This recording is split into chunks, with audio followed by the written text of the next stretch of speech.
Hello everybody, this is DearMamaSal and it's Monday. And it is a chilly... Oh, is that house on sale again? Wow. That's a house near me and it's goes on sale quite regularly, I don't know why.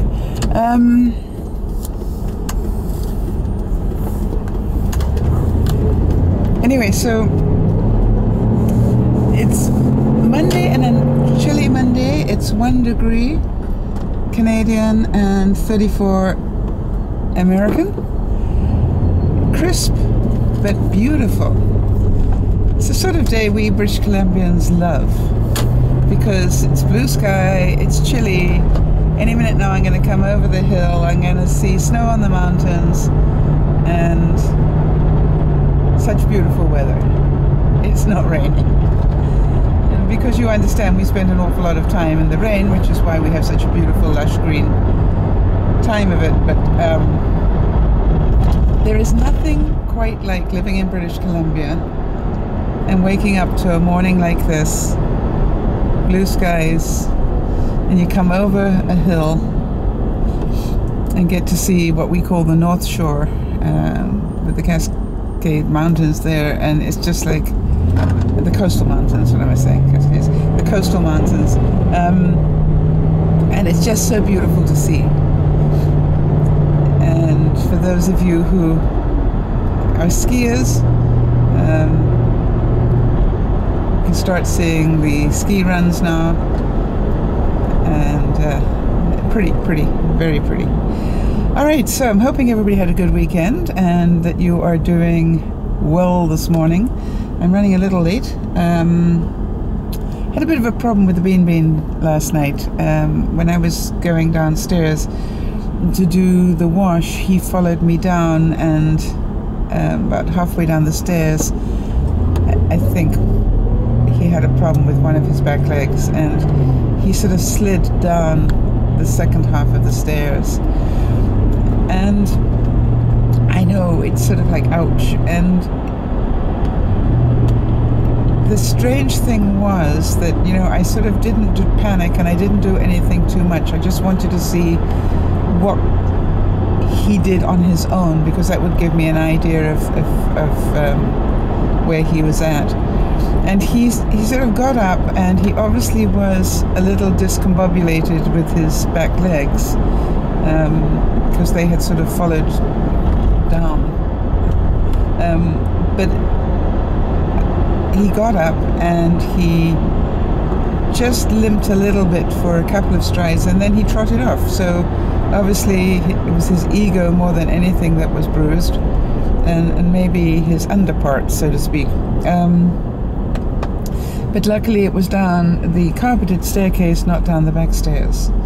So needless to say, realizing that he was a little unsure of his feet, I immediately went and closed off the top gate so he couldn't go down the back stairs, the back wooden stairs, and maybe do himself a serious injury for the night. And I'm just hope that the rest that he will get today will just, you know, help him a little bit. He's a bit slow this morning, but he doesn't look damaged, he just looks sore. So I might have to up his medication a bit more. I'm gonna sneeze. Well, a sneezy coffee thing. Anyway, so excuse me. So we have had a great weekend. Lots of stuff went down this weekend. We, on the broadcasts, found out that one of our viewers has got herself a new boyfriend, which for the romantics of the group, you know, it's a aww.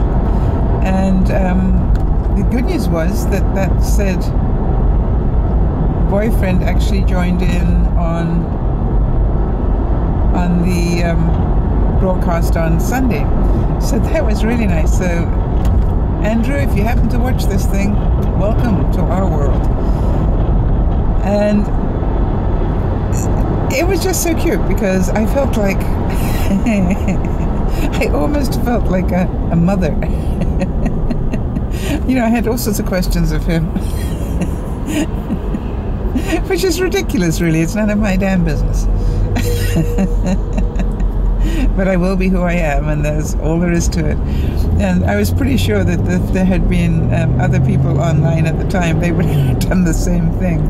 So anyway, so that's really cute. One of our viewers has made a decision that he's going to go and live elsewhere in another part of the province for a simpler life. And that's really takes a lot of courage. It takes a lot of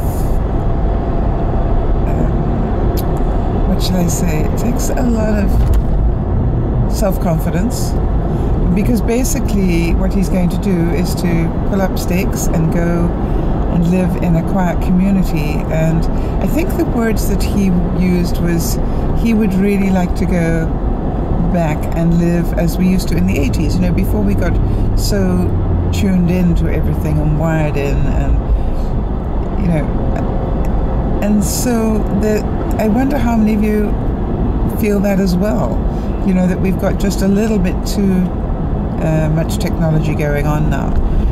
And I think, you know, he wanted to sort of live a life where you weren't chained to the internet for everything. So we hope that that works out. I mean, it's, you know, we're a team of people that really do want to support people who want to do whatever it is they want to do. And I always remember our viewer who just, you know, fell in love with, she was in Utah, and the love of her life was sitting in Oklahoma, and she pulled up stakes as a single mom with 2 children and moved. And while so many people, you know, said, do you know what you're doing? Do you know what you're doing? It was like, no, hang on a second. She's an adult. She knows what she's doing.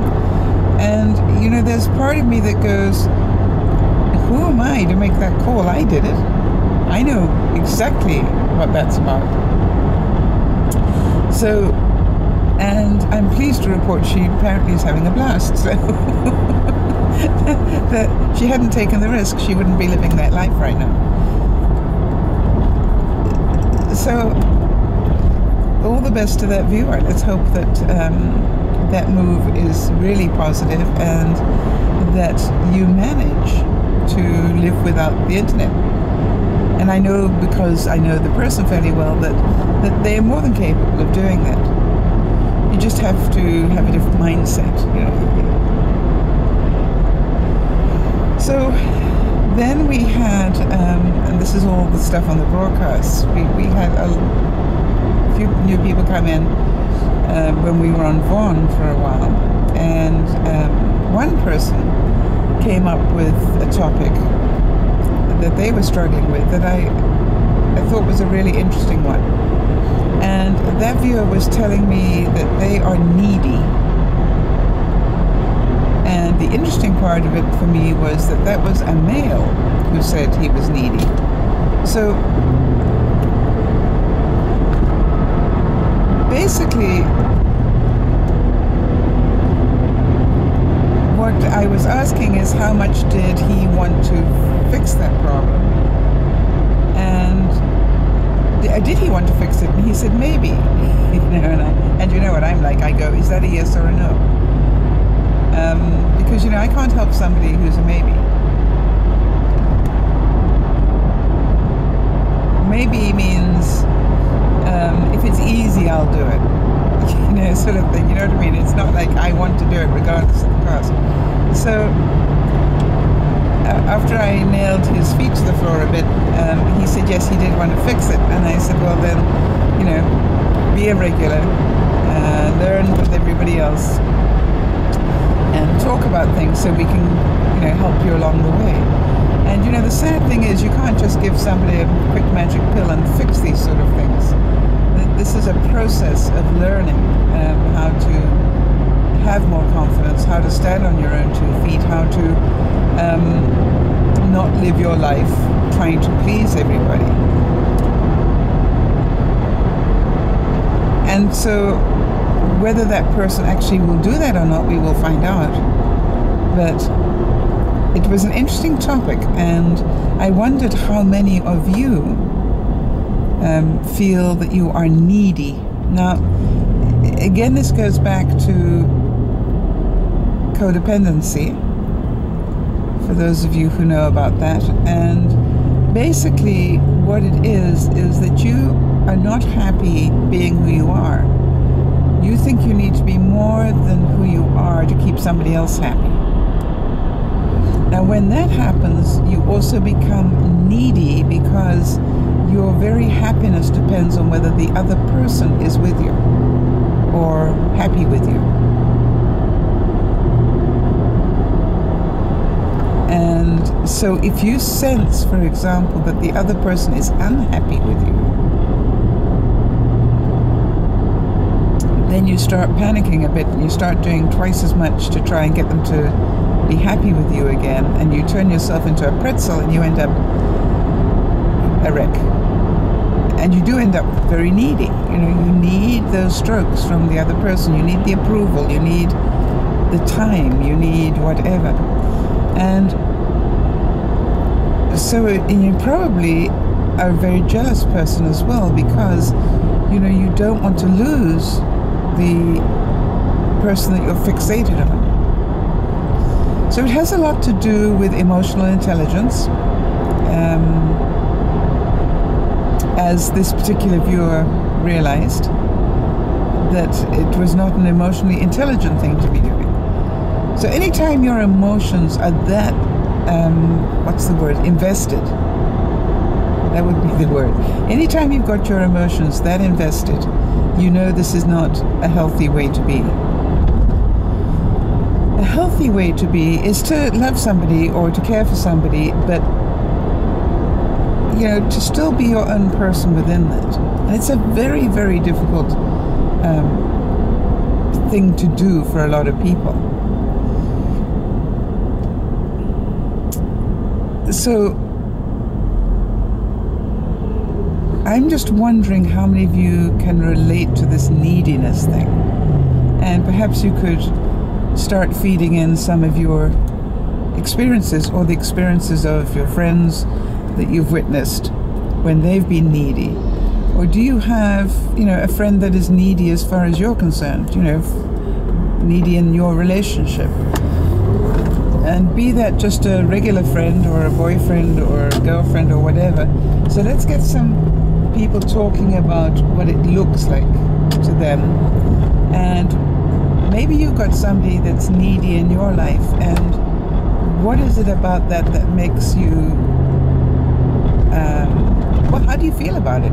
Do you feel that this person is somebody you want to be around, or is this something that you find very frustrating? And if so, why?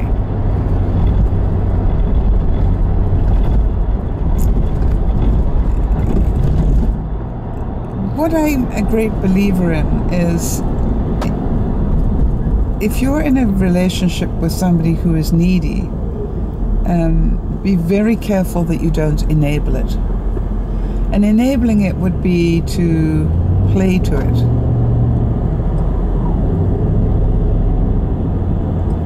I've spent a lot of time with needy people, and one of the things that I find works really well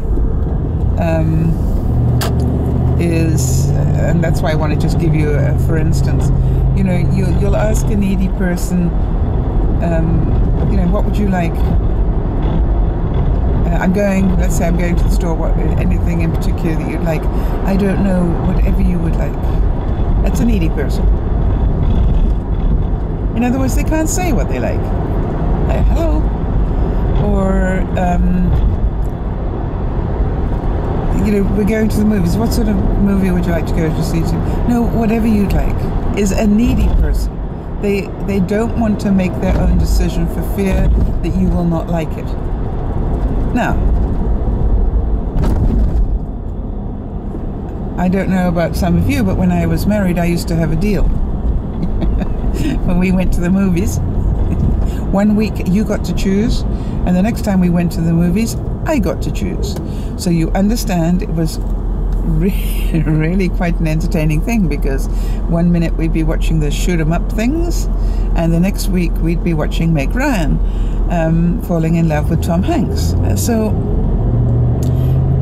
and you do know which one chose which, I'm sure. So, and it was like, what is the alternative? The alternative is that you go middle ground and you both watch something you don't want to watch. So, you know, you at least have one person happy on this one. So a needy person might say, they're always trying to get you to make decisions for them. That's the real giveaway key. You know, I think that I'm going to do X, Y, and Z, but I'm not feeling well. Now, what they're waiting for you to do is to rescue them in that by saying, "Oh, if you're not feeling well, let me do this." Right? So I won't do that. I will not do that, because then you're just enabling it. So the answer that I would give to that is, well, when you've made up your mind, let me know. You're going to do this, or you're going to be sick. Whichever it is, that's fine, but let me know. I don't want to be making that call, because then I end up the bad person. And you'll be amazed how many times you'll end up getting blamed for, well, you said I was, you know, so that doesn't work. So I really recommend that you get quite strong. And the same with your children. You know, your children can get quite insecure about these things. I used to love listening to my friend Laurie when she was working, and her children would phone up and obviously say, you know, can I go out with my friends? And she'd say no. And then, you know, they'd get smart on her and say things like, well, you know, you're working, so you wouldn't even know if I did. And she'd say, and do you want the consequences of when I find out? Give that some thought. This will be your choice, but you understand it'll also be your consequence. And I used to think that was so great. You know, this is not, I'm not telling you you can't do it. You can.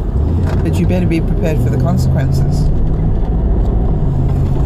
So, neediness is based on a level of, obviously, insecurity. And we all have some level of insecurity. You know, I'm not suggesting we should all be, you know, tough as nails or whatever. We all have some insecurity. And that's, yeah, normal, I guess, to some degree. We're stronger in some areas than in others. But if you spend your whole life sort of acquiescing, that's a big word. Becca will like that one. There you go, Becca, acquiescing. If you spend your whole life, you know, sort of doing things to somebody else's tune, not to your own, then you will be a miserable person. And I don't know if you've noticed, but people really don't do well with miserable people. You know what I mean? It's like, who wants to be around a miserable person? Not many people. So, if you want to be happy, then it also makes sense that you need not to be needy. Because being needy will make you very unhappy. You'll be very resentful, very angry, very all sorts of stuff. And so, what do you do about it? Well, you talk about it, and those of you who are on the